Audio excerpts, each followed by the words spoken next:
Gel साहब, America और Iran में जंगबंदी भी है, उनके दरमियान में हमले भी चल रहे हैं और जवाबी हमले भी हो रहे हैं, और फिर एक नए वे आउट की बात हो रही है, और फिर मसूद पज़ेश्कियान साहब के रिटायरमेंट के हवाले से या उनके बदल जाने के हवाले से भी चहमगोइयां और सरगोशियां हैं। ये असल में चल क्या रहा है? पसे पर्दा अभी तक जितनी डेवलपमेंट हुई उसका आउटकम निकल क्यों नहीं रहा? जी, thank you very much Yasir for having me. एक चीज़ तो देखिए, सबने कोशिश कीजिए कि जो इस वक्त स्पॉइलर है इजराइल, उसकी चाहे लॉबी हो अमेरिका के अंदर या उसके अपने अहदाफ हों, वो इस वक्त डोमिनेट कर रहे हैं इस पॉलिसी को, टू बी वेरी ऑनेस्ट।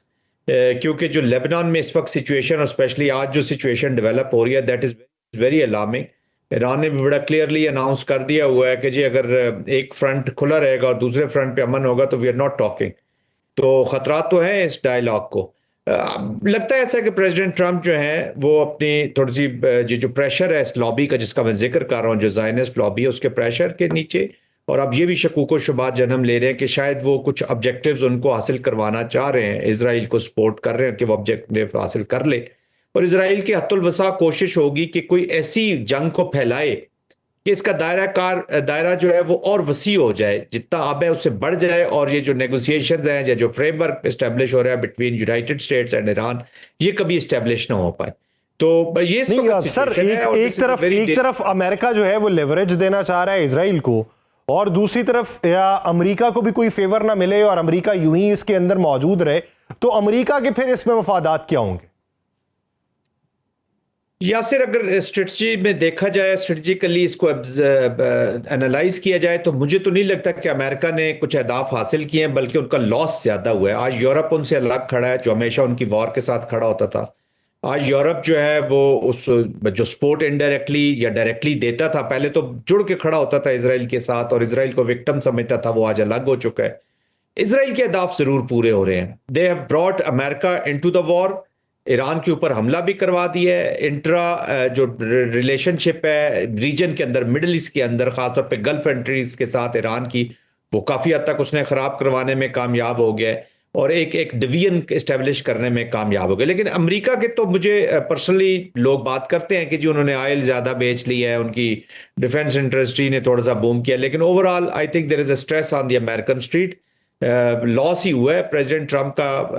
अब कितना और पॉलिटिकल लॉस अपना वो बर्दाश्त करेंगे या किस हद तक वो कॉस्ट पे करने, एक तो बात है कि वो कॉस्ट पे करने को तैयार है, किस हद तक है that is yet to be seen, that's why he is in little हरी।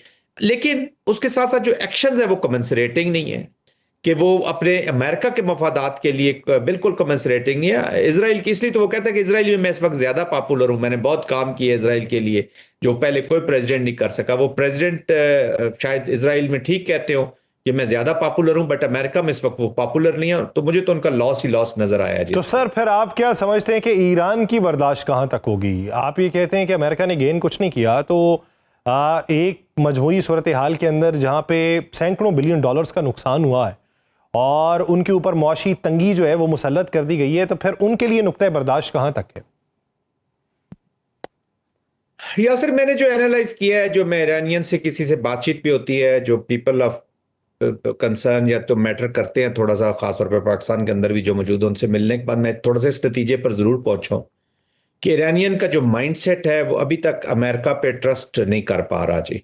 वो उनको रिलायबल नहीं है। वो 90% से ज्यादा ये समझते हैं कि ये दोबारा हमें नुकसान पहुंचाएंगे। They are not sincere and loyal.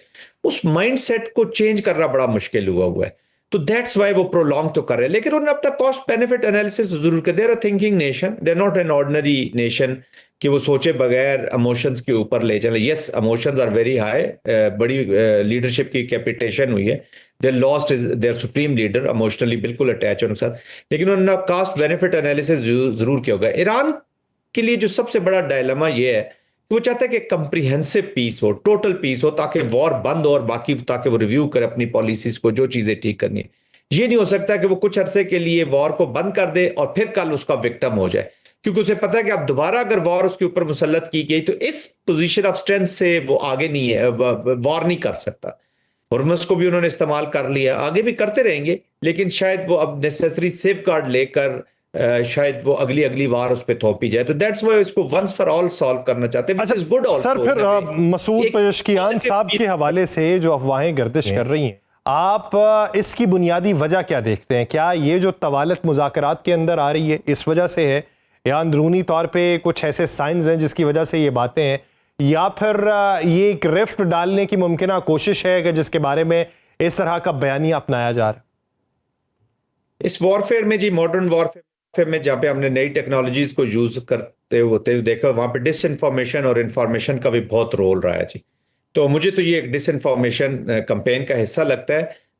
Iran afford ही नहीं कर सकता कि ड्यूरिंग दी वॉर कोई ऐसा पॉलिटिकल क्राइसिस क्रिएट हो जाए। पूरी नेशन जो है 93 मिलियन, वो at least for the period of war एक एक नुक्ते पर खड़ी है जी। वरना ये चीजें यही तो वो चीजें हैं जो इजराइल और अमेरिकन चाहते हो या उन्होंने सोची हो। जो इजराइल ने तो जो पिक्चर पेंट की थी उसमें यही था कि यहाँ पे बहुत सी डिवीजन हो जाएंगी।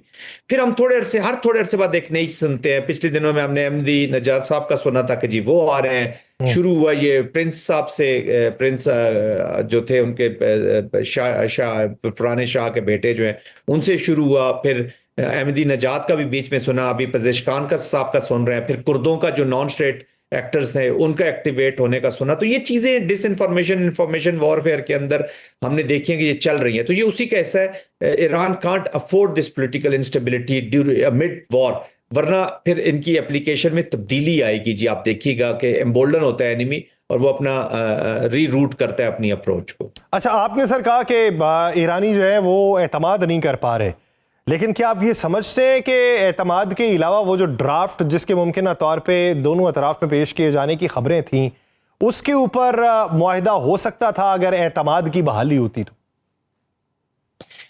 मुआहिदा तो अब भी फ्रेमवर्क जो है आज नहीं तो कल उसने बनना तो है ही है जी। एक मुआहिदे ने तो कोई ना कोई शक्ल लेनी है। देखिए ना, ईरान इस बदएतमादी की जो हम बात कर रहे हैं या जो मिसट्रस्ट की बात कर रहे हैं, जो अमेरिका के बारे में उनके जो सेंटीमेंट, ये सेंटीमेंट तो JCPO के वक्त भी मौजूद थे जी।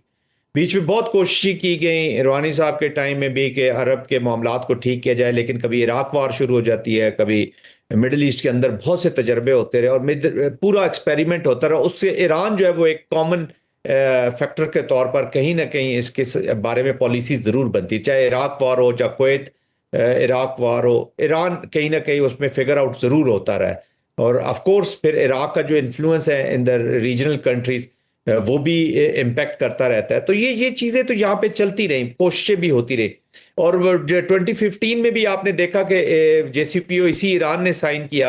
अभी 21 आवर्स के लिए बैठे, ये 47 ईयर्स की एनिमिटी के बावजूद पाकिस्तान के कहने पे। तो वहां पे भी फ्लेक्सिबिलिटी मौजूद है, इतनी भी रिजिड पोजीशंस नहीं है उन्होंने अपनाई हुई। वो कहीं ना कहीं क्रिएट करते हैं। Yes, more hardliners are in power as compared to Ali Khamenei साहब शहीद। उनके वो बातचीत में जरा थोड़े से मे बी बाद में उनका एटीट्यूड चेंज हो गया, वो पॉजिटिव ही रहा था।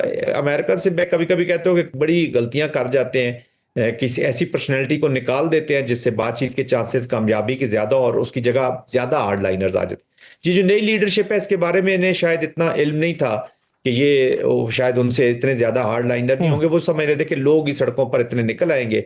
जो अमेरिका की मिस कैलकुलेशन हुई है, बहरहाल इजराइल की कोई मिस कैलकुलेशन नहीं हुई। उन्होंने जिस तरीके से यूज करना था प्रेसिडेंट को, ट्रंप को, वो यूज कर लिया है। अच्छा सर, मेरा एक आखिरी सवाल, आप ये कहते हैं कि कोई ना कोई आउटकम निकल आएगा वक्त के साथ, लेकिन जब ये जंग के बादल छटने हों या मुमकिन तौर पे देर पा अमन कायम करना हो, तो तब कुछ अरसे के लिए असलहे की दौड़ जो है वो कम हो जाती है। जब आपने किसी से बदला लेना हो, अपनी तैयारी करनी हो, तो असलहे की दौड़ जो है वो तेज़ हो जाती है। इस वक्त खित्ते में ड्रोन साजी की सनत को देखें या एंटी ड्रोन सिस्टम देखें, वो तेज़ी के साथ इंस्टॉलेशन के मराहिल तय कर रहा है। तो क्या ये मुस्तकबिल करीब जो है ये किसी नई जंग का इशारा है, या फिर ये हिफ्ज़े मातकद्दुम जो चीज़ें हो रही हैं ये एक तामीर नौ है नए वक्त के लिए? There is a trend of militarization of the regions. Middle east भी मिलिटराइज हो रहा है। हमें तो डर है कि न्यूक्लियराइजेशन भी और बढ़ेगी। नेटो पूरा 2% से 5% की तरफ चला गया। अमेरिका ने एकदम अपना जो रवैया है या जो अप्रोच थी स्ट्रेटेजिक कंस्ट्रक्ट पे नेटो के, उसमें से अपने आप को निकाला है। और there is a pressure. Germany को आप देखेंगे अगले 3-4 सालों में एक बड़ी पावर के तौर पे सामने आ जाएगा, जिसको वर्ल्ड वार के बाद बिल्कुल उनकी इंडस्ट्रीज बंद कर दी गई थी। ईरान भी जो शुरू हुआ था वो नॉन न्यूक्लियर रहना चाहता था, न्यूक्लियर की तरफ बढ़ना शुरू हुआ। तो ये कंटेस्टेशन के साथ साथ जो स्ट्रेटेजिक एटॉनमी है मुल्कों में, ये सोच आ रही है कि वो अपनी हमने मेंटेन करनी है। वो चाहे अमेरिका हो, चाहे फॉर दैट मैटर कोई भी मुल्क हो, हमने जब तक इंडिपेंडेंटली खुद हम स्ट्रांग नहीं होंगे, we can't defend ourselves. And unfortunately अभी तो लोगों ने ये जंग यहाँ पे देख भी ली है। हु कुड प्रिडिक्ट के फ्यूचर के क्या हालात होंगे। आजकल स्ट्रेटेजिक हालात बहुत बदलते हैं। अभी देखें ना, कल तक हमारा तालिबान के साथ किस तरह का एटीट्यूड था या किस तरह की हमारी अप्रोच थी, वेरी अनफॉर्चुनेट। और आज हम कहाँ खड़े हैं। इंडिया जो कल अफगानिस्तान को उनकी हुकूमत को मानता ही नहीं था और सिक्योरिटी काउंसिल में उनके खिलाफ करारदादे लेके जाना चाहता था, आज उनका सबसे बड़ा सपोर्टर बना हुआ। तो ये बहुत रैपिडली ये एनवायरनमेंट चेंज हो रही है। मिलिटराइजेशन जब बढ़ेगी तो खतरात बढ़ते चले जाते हैं, ये याद रखिएगा। और अनफॉर्चुनेटली जो यासिर ये जो कॉन्फ्लिक्ट मिटिगेशन की या जो मैनेजमेंट के मल्टीलेटरल फोरम्स हैं वो बहुत वीक हो चुके हैं। हर एक मुल्क को पाकिस्तान नसीब नहीं हो सकता कि वो एक ऑफ रैंप एक कार्ड के तौर पर सामने मिले, जो एक अच्छा ऑफ रैंप आपको सिंसेरिटी, लॉयल्टी और ट्रांसपेरेंसी के साथ अवेलेबल हो। आगे चल के चीजें खराब भी हो सकती है, लेकिन मिलिटराइजेशन की तरफ आप जब जाएंगे तो खतरात बढ़ते चले जाते हैं। खतरात बढ़ते चले जाएंगे।